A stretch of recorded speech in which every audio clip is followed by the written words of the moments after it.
Oh, we're here. Can you find us? We're hiding behind the dark screen. Welcome, everybody, to another gathering of the Fractional Forum, where we've just about got the intro video figured out. It was pretty smooth last week, actually, Keith. On the day that our tech guy wasn't here, the video was quite smooth. But we're still working on it because we're just real people. Doing stuff on a day-to-day. Welcome everybody to the show. If you haven't joined us for the Fractional Forum before, this is an opportunity for fractional peeps from different arenas to get together into a conversation to share diverse perspectives, learn from each other, create potentially solutions that have never existed before. And today we're specifically talking about how to do that.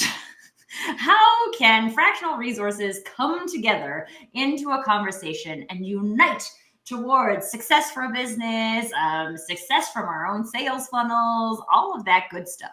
So if you are joining us live, we would love to hear your voice as part of the conversation. There's this fancy little chat mechanism based on wherever you're watching. And let us know that you're here. If you are a fractional, we would love to hear your experience in uniting with other fractionals, the challenges with that, the successes you've had with that, the frustrations you've had with that, the beers you've had with that. I don't know, all the things that go together with the concept of uniting. And we would love to hear your voices as part of the conversation. Okay, folks. Well, one of the reasons we wanted to bring this topic to life today is because from a fractional perspective, we talked about this on a lot of other episodes of the Fractional Forum, that people tend to get siloed, right? So I'm marketing, Tim is sales, Lindsay is ops, Barrett is HR, Keith is technology, and you come in and you get hired to fix a thing in HR or in ops. But one of the many things we consistently talk about on this show is the value of the umbrella organization working together towards similar goals. So where do we want to start today? Do we want to start with the challenges that we've experienced in that arena? I actually know like some of us have worked together on contracts with clients. So let's start with challenges and then we'll go from there. Who has a big challenge they want to throw out there to kick it off? Can I start with an opportunity, actually? Opportunities are even better. With positivity after 2 weeks of being freezing, and we have to remain positive, right? The opportunity I see, I think, is I've moved into this space a couple times now, and another fractional has brought us in operations or finance, and they're seeing opportunities to kind of delve into the people space. There's some problems that they see with the client. And where I see there's opportunity is a lot of the strategy discovery work that a fractional has already done. We come in and we're kind of duplicating efforts a bit. So there's an opportunity there to collaborate, maybe to utilize some of that information. We haven't quite figured it out, and maybe that's something that we can talk about today for my own purpose and problem solving.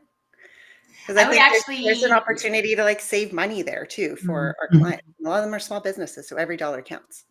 Yeah, I agree with you, because I feel like those initial discovery stages as well, you're not just saying, okay, well, like I'm asserting your perspective. You're not just saying, tell me all the things that are very specific to the HR function. You're trying to understand the business. You're trying to understand some of the goals, the objectives, and you probably see some of those things already.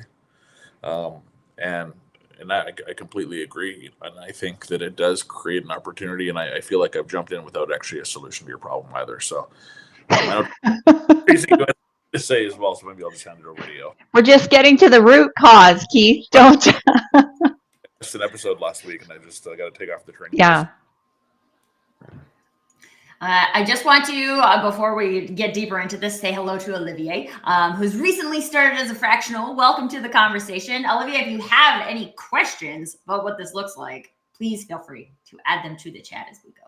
I just want to agree with that too, Barrett. I think one of the interesting things too is because we've talked about this before, is that there are fractional people who are strategic and there are fractional people who are tactical. So it's also important to look at the separation of those two things. But when you are hiring or looking at hiring or looking at supporting from a strategic level position, I think most of us have experienced the value of that being multidimensional. Right. So I can come in and I can do a strategic deep dive, but I'm only going to have that from my marketing perspective. I'm going to ask my marketing questions, and I've worked in senior level positions. So yeah, I can get dangerous with questions about ops and sales and things like that. But there's a huge potential opportunity in, like, from the beginning, looking at strategy or discovery or deep dives or problem analysis, any ways that we want to frame this, as a group activity. And I feel like, because I've also been in that where I feel like I'm chasing the strategy, right? I'm trying to be strategic over here, but the strategy is happening over here, and I'm trying to like get in on it. But people are like, "Oh no, you don't need to know that," and I'm like, "Well, but I kind of do, because like you hired me to be strategic. I can't be strategic if I can't see the strategy." And I think even just like reminding people that is available. And a lot of your fractionals, especially people who are strategic fractionals, want to participate that way. I think you Something. said something Go ahead. really important Go ahead. there, Tracy, and that multidimensional is so important. Is I need to understand a little bit of marketing so I can have a conversation with you. And so that we can understand how our work connects, I need to understand a little bit of ops, a little bit of tech, a little bit of HR. I am not an expert in any one of those things, and I don't profess to be, and at this point in my life, don't want to be. But things always change. But you need to have a bit of overlap to have that conversation, right? And that's something that I feel that as fractionals we bring, is that multidimensional approach. And sometimes you have people in organizations that get their blinders on, their world is their world, and they don't give a rip about anything else in the organization, which is not the right attitude, but you need to break down those walls and find those connections. I'm kind of going to go back to what Vered said, and then also Tracy. I think education is really important as far as when like a marketing resource comes into an organization, educating the other, whether it's the leaders on the team, the CEO, or the other fractionals, exactly what type of services you're providing. Even in the fractional space, there is a massive range of whether a fractional is strategic or tactical or a combination of both, whether they are fully embedded in the organization, part of the team. Ideally, you know, if they have a spot on the organizational chart, do we have a role and responsibility for this fractional? Have you know, there been like an onboarding process with that fractional? In my experience, as you guys are aware, you know, the fractionals often come on at different times. That's at least what we have experienced. Ideally, in a perfect world, it is a little bit more upfront and planned, right? Figuring out how to solve, you know, the problem, the pain point,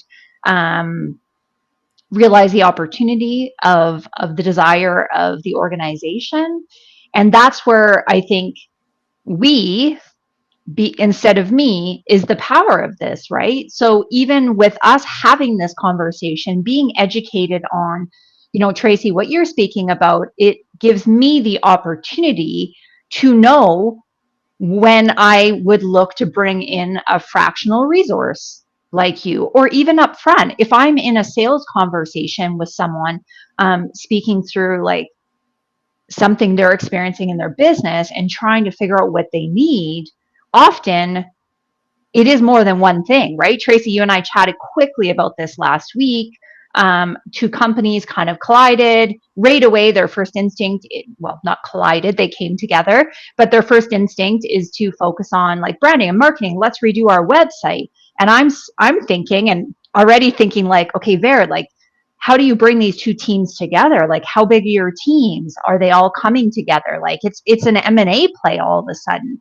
So I know I threw out a lot of stuff there, but I guess like full circle back to what I started is educating and really, for all of us and fractionals out there, speaking to what your unique value is and you bring to the table. Because that is when I'm in an organization, or if I am speaking to someone that I can't even help, an awareness to that is going to be super valuable, because I'm all about solving problems. I may not be the solution, but I may know someone that could potentially step in and, get them to the next stage of conversation. So I'll ask a question here, and because I feel like a lot of people that are going to jump into the fractional space, usually have a little bit of a well-rounded perspective on things. And so, like, Lindsay, like, from your perspective, obviously, like, you touch like HR, technology, marketing, sales, like in terms of the operation side of things. And I'm sure, and I think you mentioned it, you're kind of dangerous enough in some of these things to pick up the baton and carry it for a bit. So how do you know when that right time is to kind of do the right thing off the bat, and just maybe help out and kind of roll up your sleeves in one area versus fully kind of bring someone else in? Because I feel like that's if it's one small task, it doesn't necessarily make sense to bring in Tim to revamp the sales process if someone just needs to sit on a sales call. But obviously, if they need to kind of functionally redesign how they go to market, that's a much bigger task. Like, how do you delineate and kind of break up the right time to bring someone in? Yeah, good question. I would say, and I have experienced this myself, when it's something strategic. So 100%, I have a general understanding of the different areas in a business, as most of us do, and can hold others accountable, ensure that we are aligned to the larger goal of the organization. However, when it comes to strategic marketing, or Vered, we've spoken quite a bit in the last year about a people strategy for your organization, or a sales strategy. I can come in and oversee a tactical implementation or integration of business units when it comes to other areas of expertise. But yes, when it's that strategy conversation. So if someone in the organization isn't able to deliver on the strategy in their area, I am looking immediately outside. Can I speak to this too? Because I feel like from a marketing perspective, there's a lot of people who, quote unquote, can do marketing. I think there's a lot of pretty much anybody can post a social media post, right? Like, pretty much anybody can figure out how to write a blog post. Pretty much anybody can figure out how to send an automated email. Like, that's not complicated, but it takes time, takes practice. But like, literally, I could teach my 6-year-old how to do it, right? It's not hard. However, like Lindsay said, when you're rolling that up to now, we've been doing things, the things we're doing are not working. Why are the things we're doing not working? Having that third party perspective at that point is really important, because you have this team of people who are very good at doing the things. They've also like hacked stuff and practiced stuff so that they're actually really good at doing it.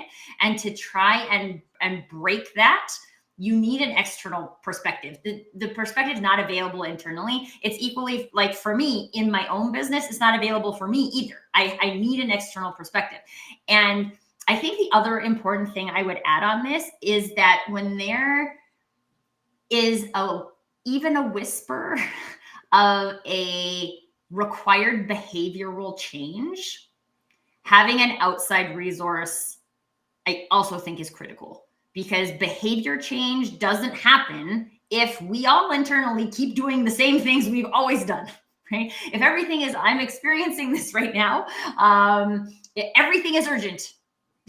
No, we can keep acting like everything is urgent.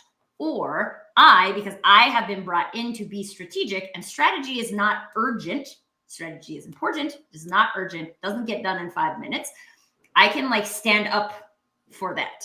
And as a strategic fractional resource, I believe that it's my responsibility to stand up for that. But then that's Something- also like getting into the zone of being uncomfortable, right?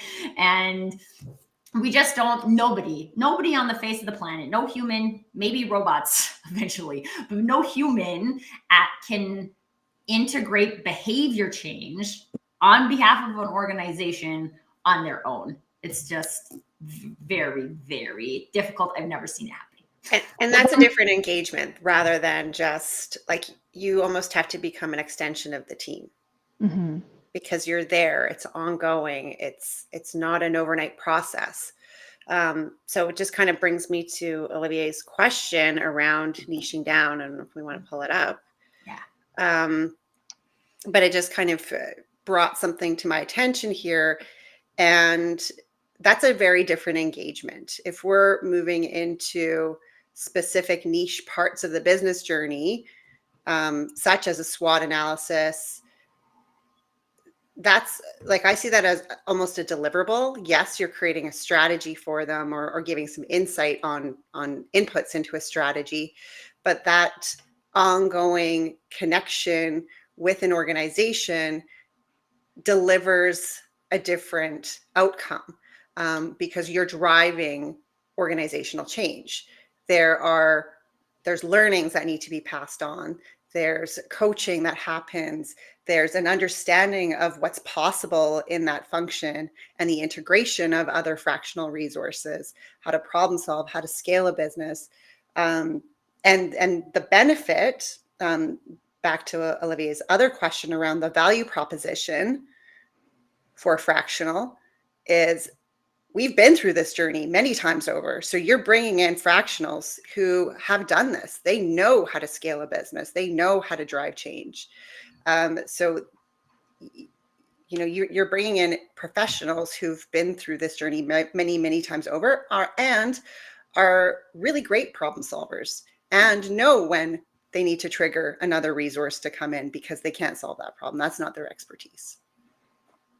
I just to tie back to what Tracy was saying, a question I've been asking lately is, are you interested in just doing production, or are you interested in producing? And there is a clear difference. And when you ask that question, it definitely creates a lot of thought. So production, you are just doing all of the things, right? You are, in full action move, rinse and repeat. Like Tracy said, 6-year-old in marketing, over and over and over and over and over and over. But is it producing? And willingness to ask that question, am what I am doing making an impact? Sorry, oh my gosh, that was like, is what I'm doing making an impact? Well, I mean, how do you measure that, right? How do you know impact? There's some intangibles around impact, but there's also some like very specific tangible things that we can be measuring to see if it is making an impact. And that is the difference between production and producing, right? We want to produce. And I guess that's kind of like the first thing of bringing in a fractional. And even, to piggyback of what Verit is saying about the value proposition of a fractional is, when you're talking about a SWOT, that feels, like a strategic exercise. But if we're bringing in behaviors, the power of fractional is likely they are working within the organization for a long period of time. So they can see different behaviors and habits, and even the dynamics between individuals on the team, the dynamics between two different teams, sales and operations, like that's a constant like friction point. How is that working out? Sales and marketing. So that is the power of the fractional, is it's ongoing. It's continuous for a period of time. So it's not just here's your SWOT, but certainly it's part of the strategy conversation. I think Tim posted a graphic, it was a couple episodes ago, that was kind of this fractional versus consultant versus, and I can't remember what the third pillar was. But I would, I feel like, Olivia, you're getting some airtime here. Just a SWOT discussion. But I feel like that SWOT thing, like, could be a very good consulting engagement. Right? Like, you could make a very strong brand saying, hey, you know what, I am in the top 1% of the people that do SWOTs. Here's how this lines up to your go-to-market strategy. And you can kind of do that over and over and over again, but I would see that as a consulting engagement, less so than like a traditional kind of fractional engagement, where I agree completely with what you're saying, Lindsay and Baird, to say you're going a little bit wider. You have a couple different general experiences you're drawing on that subject matter, but you haven't quite uncovered the exact problem that you've turned over the rock for yet, and you're kind of looking for the things that are going to move the needle forward and to deliver that value, where I think you could still do incredible things consulting around SWOT, but I think that that's a niche consulting engagement versus kind of a fractional engagement. I don't know, Tim, you had the graphic. Maybe you want to. Olivier feels seen, so thank you, Keith. I was thinking the exact same thing, Keith, and I think that one of the differences here with fractional is you're going to do the SWOT. You're also going to help to figure out what are the actions we're going to take, what are the new things that we're going to do, and implement those. Because to go along with what Lindsay just said a second ago about producing versus production, it's a difference between working in the business and on the business. And a lot of times in a small organization, you're just doing the things. You're just trying to get that order out. You're just trying to get that task done. And you bring in a fractional, just look at that a little bit higher, work on the business, do some of that work, like Olivier is saying, with the SWOT and working on GTM, and then implementing that. And you want to create new rhythms in the organization so that they're doing some of those behaviors Tracy was talking about a second ago differently. And as a consultant, you're flying in, you're flying out, and you are not really helping to establish those. It takes time to change behaviors. It takes discipline, it takes focus. And having somebody that's making sure this gets done, calling out the good behaviors, the bad behaviors, and making that new rhythm possible is really part of what I see as the fractional. And Olivia, I'll repost that graphic on this episode too, so you can find that pretty easily. So you can see those different roles that were in there. And I just want to do a quick defense of the consultants as well, because I feel like even myself, like I'll play both roles sometimes, right? Like I'll have fractional engagements and specific consulting engagements. But I think there are different tools in the tool belt, and I think it's really important as a leader of the business to understand what tool you want to use versus just kind of applying the same framework across the board.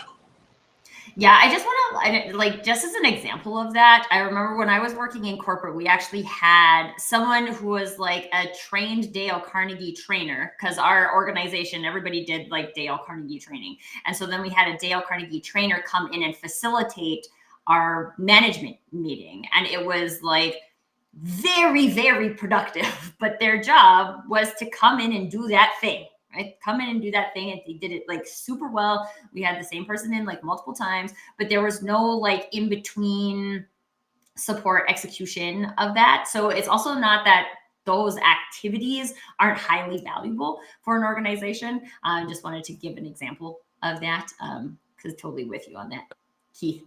I wanted to, like, specifically from a marketing perspective, I'd love to talk about this niching down component for fractionals, because I think very commonly niching down is done very wrong. And we think that we either need to niche down based on like product or service. So, I mean, you'll commonly hear like people focusing on their like offer, right? Like, here's my offer. But like, does it make sense for you to have one offer? It may make sense for you. Again, if you want to focus it around a SWOT or a GTM or the connection of those two things, it might make sense to have like one lockdown. This is my like product niching. It may not make sense. So for me, and I know Lindsay and I have had this conversation a bunch of times, the way I niche down is on authentic marketing. Most people don't even know what that means, but I help people understand what it means in terms of like doing what you would do, not what someone else tells you to do, to deliver the results that you want, and all of these things. There's lots of different ways that I can service that in the market. And personally, for me, I leave that open. So I say that like my niching is done based on like what I believe, how I believe I can create success in an organization. And then I create my narrative and everything around that. So I just didn't want people to think that there's like a right or wrong. Yes, you should keep it high level. Yes, you should niche it down. It's not a right or wrong in general. It's a what is right for you. What feels like the way you want to go into an organization and help. I work in marketing. There's a lot of times where what I do manifests in a go-to-market strategy, but I don't specifically talk about generating a go-to-market strategy because maybe you need that and maybe you don't. I don't know that today, so like I don't talk about it. But I just wanted to like create that framing from a like, because I think too when we're talking about uniting forces, fractionals unite, that sometimes we think that we have to be offering our services the same way as someone else in order for us to unite well. And personally, I don't think that is necessary. I think the most effective way to niche is to do what you would do.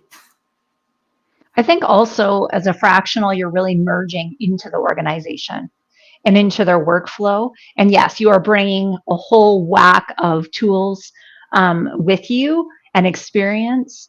However, it's something to keep in mind with that being said. And I think it does reiterate what Tracy's saying about as a company, you need to do what you would do. So yeah, I just wanted to highlight that as well, Tracy.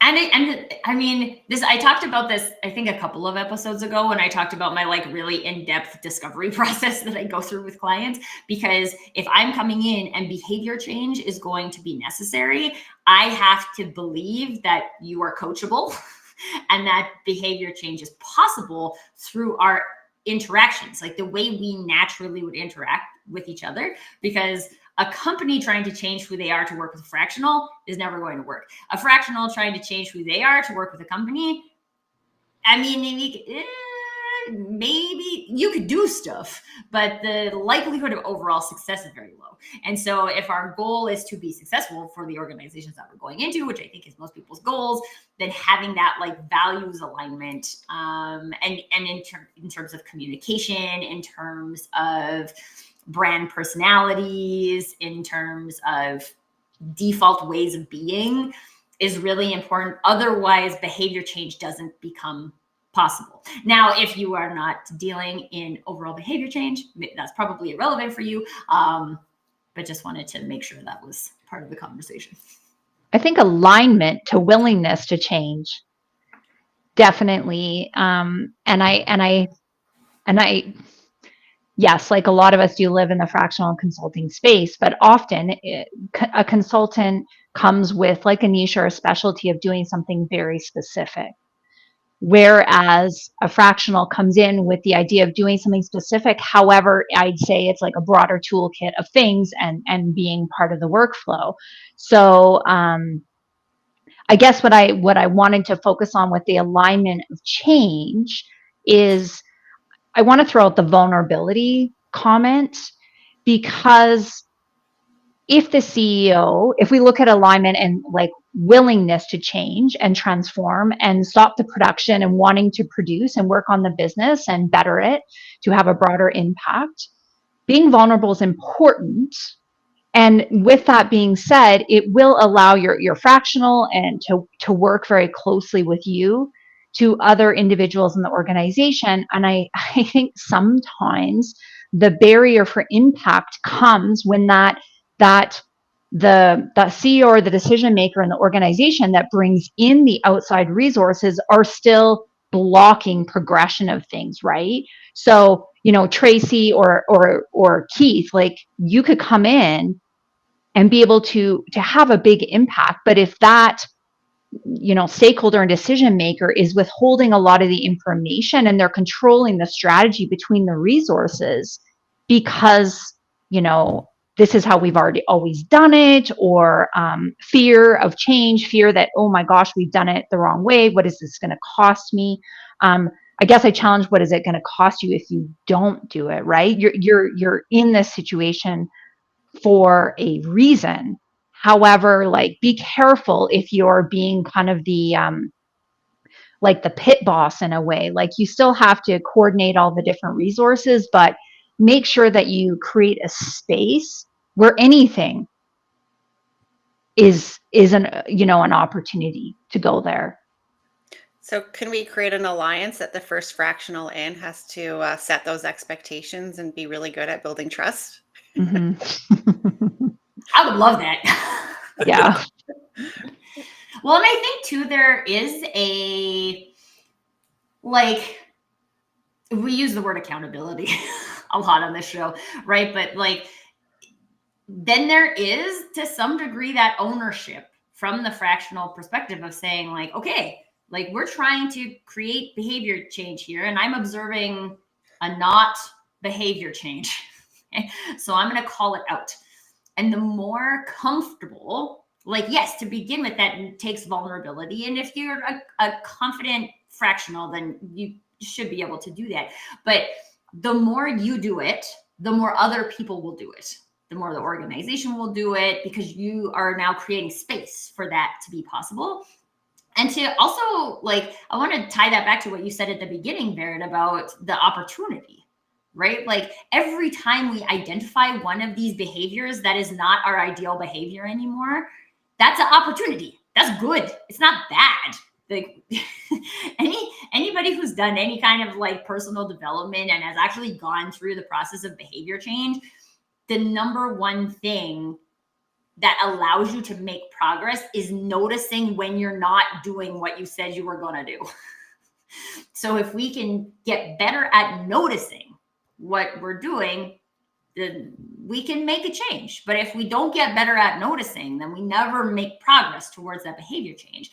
And again, having that external third party in, the likelihood of them being able to observe those things, because they're not in the day-to-day, they aren't in your pattern, they're in a different pattern, it increases the likelihood that somebody will see it. And then because somebody has seen it and identified it to you, it now increases your ability to identify it yourself, which is then the thing that leads to the behavior change. So I think that noticing is very powerful for the I want to just say two things. I think the other part is that we have to recognize that for us, it takes time, right? It takes time for us to know the client, to get all the information we need, to build that trust. I've noticed in the engagements we've worked on from an HR perspective that part of the education for these new clients that we bring in is knowing what information they need to share with us to make the engagement even better. And so there's an opportunity there to recognize that that's a journey as well for any fractional. And then the second thing is that I think as fractionals in an engagement together, we have an opportunity to actually create some level of cadence around when we're communicating and gathering together to problem solve. Because just like every organizational issue, here communication is a problem.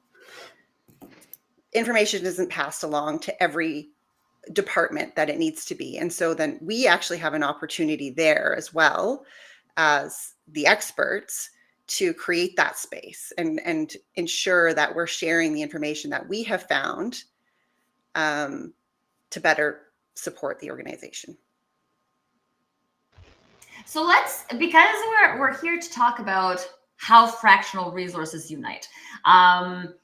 We've talked a little bit about how we can do that once we're both already within an organization, but let's talk about opportunities that exist to unite before we have an engagement. Because we started out, most of us are focusing on a specific thing. And most of us understand that our one specific thing being disconnected from the rest of the things isn't going to work. Is actually the reason why the show exists, is our attempt to experiment with some of these things. So does anybody have any examples or experiences of how they have made connections with other fractional resources outside of a work engagement that has added value to you? Besides this show, because this show is awesome. Yeah. I was going to say, I think here's an example. I can give an example of how there's been an opportunity to actually educate a fractional CFO on how we can work together to create a really robust compensation plan. So they have access to the numbers, they can see, you know, sort of what's possible in terms of the bonus structure in dollars. But then the power of bringing HR in is, how do you incentivize the right behaviors? It's not just about the dollars. It's about the behavioral changes that you want to make in an organization and incentivizing those. And that's not the expertise of a fractional CFO. So there was an opportunity to go, oh, well, wait a minute, we can actually completely shift the way that we do these engagements for all of our clients, and integrate and work together to make an even better outcome. I think that's a great example, because there's, again, like, because we know that, like, the decisions that we're going to make are, I mean, sales and marketing, for example, are also intricately connected. If they're not working together, it doesn't really make sense. And so, like, I have tons of conversations with fractional sales reps. And also because I think one of the important things I'd like to point out in your example, Vered, is that there's like an underlying alignment that exists there, right? There might be fractional CFOs that don't care about the human behavior change of the compensation program. And so they might not be interested in a partnership in that arena. But somebody who does know, or somebody who's experienced, they've gone in and created these compensation plans, but then they don't work because the humans aren't aligned behind doing it, then they have this experience that would say to them, oh, well, this would make sense if somebody could, like, deal with that part, but I don't want to deal with that part. And again, kind of related to the niching part of the conversation, like, sometimes an alignment will make sense and sometimes it doesn't, based on what the other fractional thinks is the way towards success. But if we're aligned, if we're out there sharing what it looks like to be aligned towards success, and then other people believe that too, and they happen to be fractional resources, then, like, hey, awesome, right? If people are already aligned with you and you're a sales resource, and then all of a sudden you uncover something that we need to do from a marketing perspective, if you and I are friends and we vibe, like, it's going to be a heck of a lot easier for me to go into an organization because we're already kind of a team. And I think there's lots of opportunity to make those. So actually, this phrase, I will attribute it to Matt Alderton. He uses the phrase power pod, which is kind of what the Fractional Forum is. But it's like people with different expertises that come together and can, like, solve your own problem, right? So if I'm a fractional and I constantly run up against, like, sales related stuff, then I kind of want to be connected to some fractional sales people, because I don't want to do the sales component. I want to do the marketing component. So if I can just say, like, oh, hey, I know this person, we've worked together to get, like, a really good understanding of this is what we need. Like, we just need this person. Bring them in. It's fine. You don't even have to think about it. Make everybody's life easy. I mean, I have an example. I came into an organization, and it was because there was upset clients, projects weren't being delivered on time. The CFO was speaking about quite a bit of operational leakage, so wanted to bring some visibility to how the company was doing on projects, accountability to the team.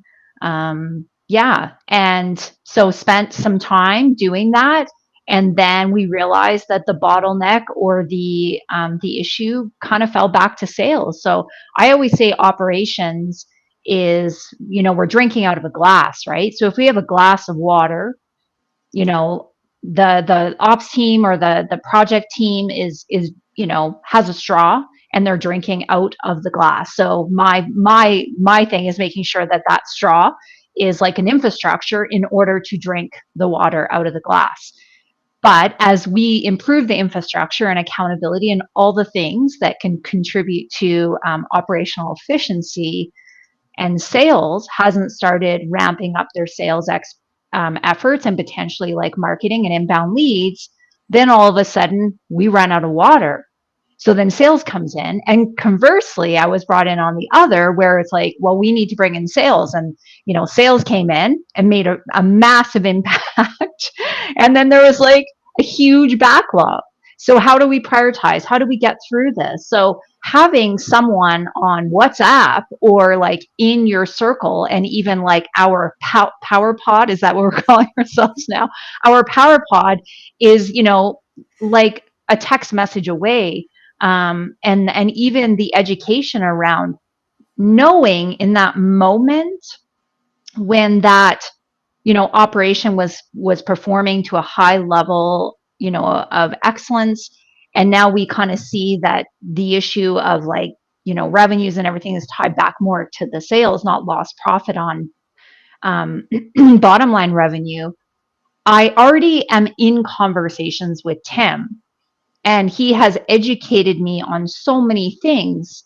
And so I am already watching and looking within the organization and the team thinking, is there an opportunity here because of some blind spots or some skill gaps, some process, compliance issues, whatever it is? There's a massive opportunity there than to just be like, I don't know, like, let's hire a sales manager, right? Like that may not, so, to be able to bring someone strategic into the conversation and do that discovery of what do we need? That is half of it. Like, what do we need? I don't know, right? And I think I'll even back it up one step further than that, which is the step before you meet the Tim or the Tracy or the Lindsay or the Vered. I think that like sometimes there's this maybe perception that a fractional person that comes in is someone that's by themselves, right? Like they're someone that gets parachuted into your organization, and I think it has to be the exact opposite of that, and going out and creating that community and creating that network in advance of even developing some of the friendships and relationships. Like being a part of that community is also an incredibly important piece, because Tim might not be and I feel like we're using Tim as the example on each of these stories here, but Tim, He's being so quiet. That's why I'm not sure what's going on. I'm being polite. I'm letting you guys share your thoughts. I'm waiting to jump in. This is the pinnacle to a great salesperson, is he's listening. This is fantastic. Yeah, fair. He's just going to come in with the mic drop as always. Yeah, just these words of wisdom there. But I think the ability to actually develop those genuine connections, some of those relationships, and build that community in advance of needing to call on it too, or needed them to call on you. Like I think that most people can see right through the person that walks up and are looking for that kind of transactional relationship, and the ability to actually go be interested in other people that are doing that work, learning about them, learning what they bring to the party, is a really important kind of first step there. Tim, what do you think? And I'll jump in to build on that, Keith. And I look for community not only across the different fractional roles and CFO and HR, ops, tech, and marketing, and others, but I also look for other salespeople, because as you niche down, there are things that are not right for me, and it's better to get somebody else in that's their niche. And the other thing too, it gives me community too. When I'm struggling with something in an organization, I can reach out to that organization and say, look, like from a place of trust, I'm having this issue from a sales perspective. What have you guys done? And it can be, although you're not alone in the engagement, it can be lonely because you're coming in as the expert in your area. And you need to have that community so that you can have those people that you trust and you can have those conversations with, and continue to hone your skills and be better, and know people that have a niche that fits whatever the problem might be. Yeah, I think that, from a marketing perspective, there's so many different areas that people focus on in marketing, or like somebody who's really great at PR is probably not the same person who's really good at SEO. And so for me, for years, it's been a huge priority for me to make sure I have a person that I trust in any of those arenas, whether it's just to like pressure test an idea, or like I had a client who you guys, direct mail, it still can be a thing. We put together this huge direct mail program, and I was like, I mean, I've worked in direct mail, but I have a guy for that. Like, when we do this, he's like the project manager for that piece of the business, and I'm here to like keep it connected to the rest of the efforts. And there was like very good clarity, but neither of us had to operate in an area that wasn't our expertise. And it was really powerful from both a budgeting perspective, right? Because now you just have me doing what I need to do and him doing what he can do. And it's actually like, it might seem like it would be more expensive to have 2 expert resources, but because I'm not being confunded by other things, right, I can just focus on this, and it's faster and cheaper in the long run. So being able to build out those like within your niche relationships, personally, I have found to be so helpful both to myself and to my clients. Olivier has a question, so let's bring that up. Is there an online community, WhatsApp, LinkedIn group aside from this group for fractional people? I'm sure there's lots of places for fractional people. Are there any other places? I mean, like, so like we 5 have a WhatsApp group. But do you guys have any other resources you use often from building relationships fractionally? I mean, I could self-promote my There's community, but it's not specifically related to fractional resources. It's more about just like practicing connecting authentically with people. But if you're interested, Olivier, message me and I can send you a link to that. It's a LinkedIn group. I can give a shout out to we're all in Calgary, so we were all connected initially through a group in Calgary called the Fractional Officers of Calgary, now known as the Fockers.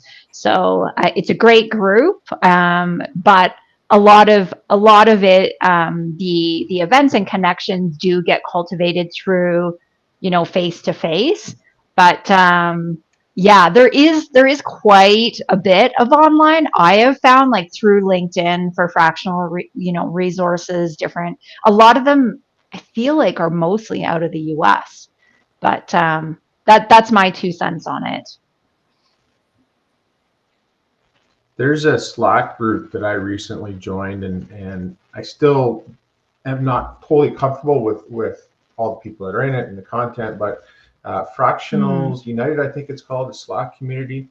Olivia, I'll make sure that you get a link to that as well. You can check that out. But again, I haven't spent enough time there to really know if it's the value of that community yet. One of the things I would also just share is that I have tried on a couple of different like fractional matching services. And so there's some companies, like the 2 I tried were specifically out of the US, but like what they do is you like pay a monthly fee and then you get your profile on a thing and it's supposed to like match you up with fractional opportunities. Personally, I have found those to be a very bad investment.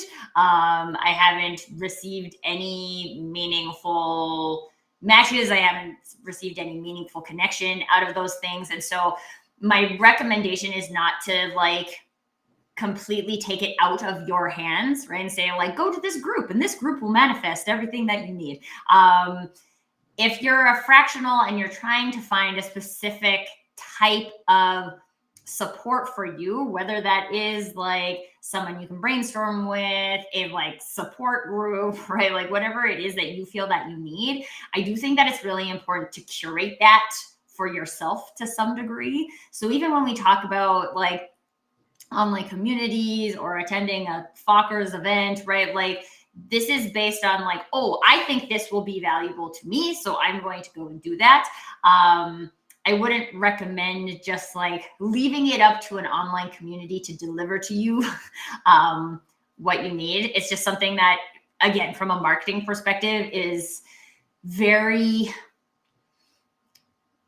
a lot of people join a community because they're expecting to receive something.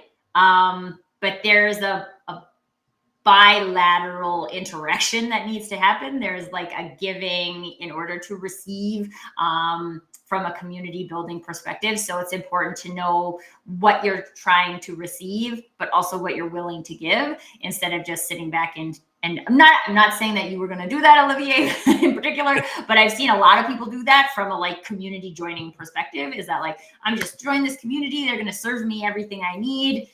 It just like, it doesn't work that way. So let's not put too much focus on looking for the one community that will deliver that, and instead put the focus on creating the community for you that will deliver what you need. And I think I'm very passionate about that from a community perspective. No, I love that as well. And I think even from my perspective, as you're getting started, I think that the authentic connections in person sometimes are a little bit easier when you think about your immediate network or your kind of secondary network versus just trying to like meet a whole bunch of people in a really broad general area. I think that lean on some of the existing networks that you have as that launching off point can be a lot easier of a jump. And I think you also have the ability to get way more candid feedback too, with some of that established trust as you're kind of building out and shaping your offering as well. So I think you'll be able to it'll be beneficial on both sides. But my advice is, you could always scale using some of the technology. I'll use the amplification of technology analogy again. It's almost 50 minutes. I haven't used it. So, but I think that starting in person would be my advice. Well, I think it can be virtual too. I keep pushing back on that. Like, I mean, you can connect really with someone, through a screen. I think it's even looking for, going to throw it back to the concept of this. Before we unite, you want to look for ways like signs of natural alignment. Because when we are in our natural state and we are being who we are authentically, then alignment is going to be easier. So, follow other fractionals online. What are they talking about? What are you passionate? Do they what they're passionate about, does that make you excited? It's something to think about. In our local Fockers group, I don't have connections with everyone, but I have very quickly figured out from we'll call it from like a business perspective and what could be really beneficial for me and my clients, but also from an alignment of even who is a trusted resource for me that I can even just chat with about stuff. As a fractional COO, I have a couple, resources where we can talk about what we're all experiencing and share and give each other advice. It's not just like, cross-functional in the way. And I can recall the moment of calling Tim and being like, I have a sales issue, Tim. Can you, help me with this? But, and just giving me advice, but going to another fractional ops person has been super beneficial, just, helping me with stuff. So, but how I've found that is just looking for alignment in what you believe in, what drives you. That authentic connection is really important. So I believe you can do it virtually, and I tend to stay away from like the groups and things online because I agree with you, Tracy. It can feel transactional, but reach out to someone, and if they're willing to take the opportunity and build a connection with them and create your community that way, kind of one connection at a time. I like the balance of both in person and virtual. I find that virtual, when you're one-on-one, and it doesn't have to be virtual, any one-on-one conversation, you get to go a bit deeper. But sometimes I get into some of these groups that you're talking about, Tracy, and there's a reach out or a connection that feels transactional. I'm like, I just wasted half an hour because they're trying to transact with me. And I'm like, no, that's not what I was trying to do here. But when I go in person, to Lindsay's point, I can establish that alignment and trust very quickly with a bunch of people. And so I can quickly kind of figure out where do I want to go deeper. And that is a much better use of my time than a half hour somebody that just wants to sell me something. And so it's a balance. I do both. I will continue to do both. I'm just getting smarter about which virtual connections I choose to accept.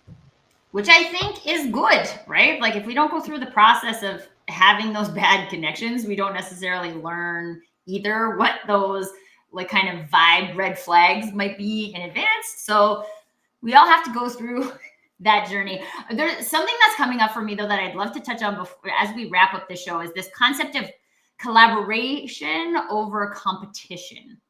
Because we've talked a lot about building connections with people who are in our own area. So just kind of like final thoughts from everybody. What are your thoughts on that and how to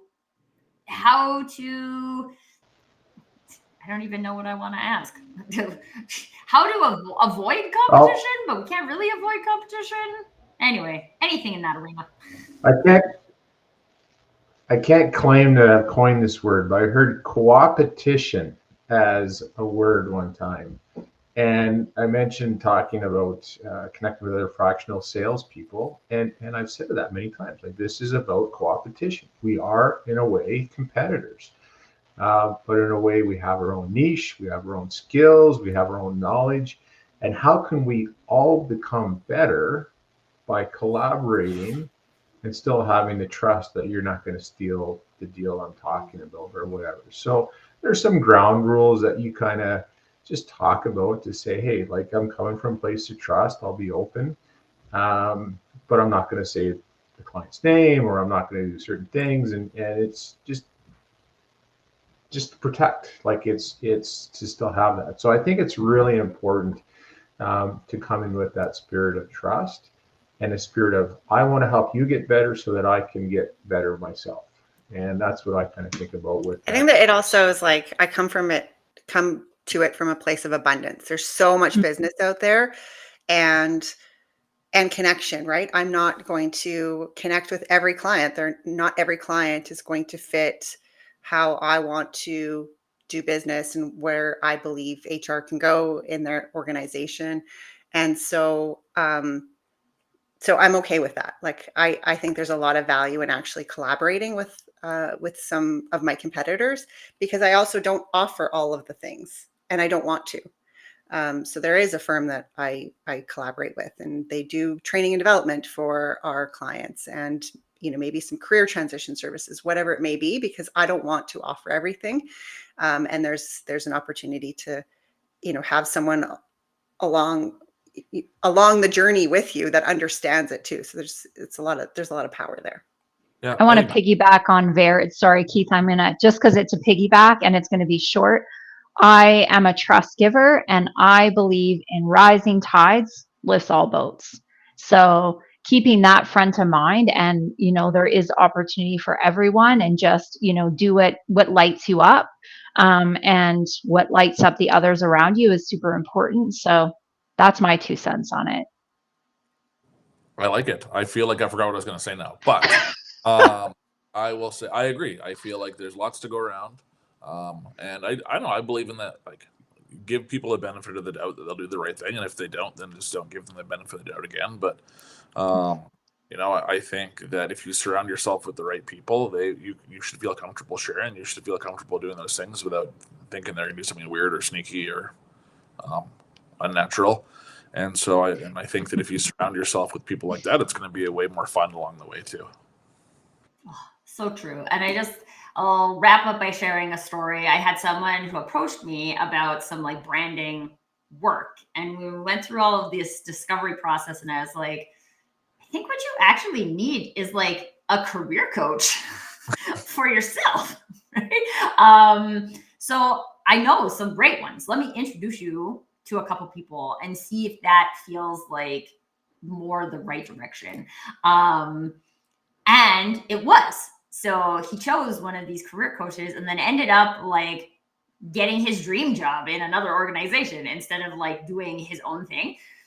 And the thing that I find, so one, I got to refer business to someone who I think is awesome, which is just like a perfect win. But two, that guy accomplished what he wanted to accomplish because I gave him good advice. Like, as far as I'm concerned, I solved his problem. And if I would have done what I did, he wouldn't have solved his problem. And so I think trying to look at this too from a like reputation building point of view of like, how does helping someone get to the right solution improve your reputation? Every single time it does. And as fractionals, I mean, our reputation is kind of what gets us gigs. So let's not be too, I think you would use the word sneaky in trying to just like snipe business from someone. Let's invest in our own brands, in our reputation, because that is something that lives beyond us while we are asleep. And that's always just good from a marketing point of view. So with that, everybody, I want to say thank you to Olivier for all of the fantastic questions that kept the conversation going today. Thank you so much. If we're not already connected, connect with the Fractional crew. We would love to connect with you. And if you were not in the chat today, but we're still joining us live, thank you for joining us, but maybe get in the chat next time so we know that you're there. Tim is gone. He maybe had a hard stop, or maybe had technological difficulties, because that is kind of Tim's thing. But until next time, we'll be here same time next week. Always here on Wednesdays at 9 a.m. Mountain Time. So if you want to get into the conversation, or you have some, like your fractional resource, you have somebody you know who would like to get into the conversation, we are always down for that. Tim is back. But we're going to say goodbye for this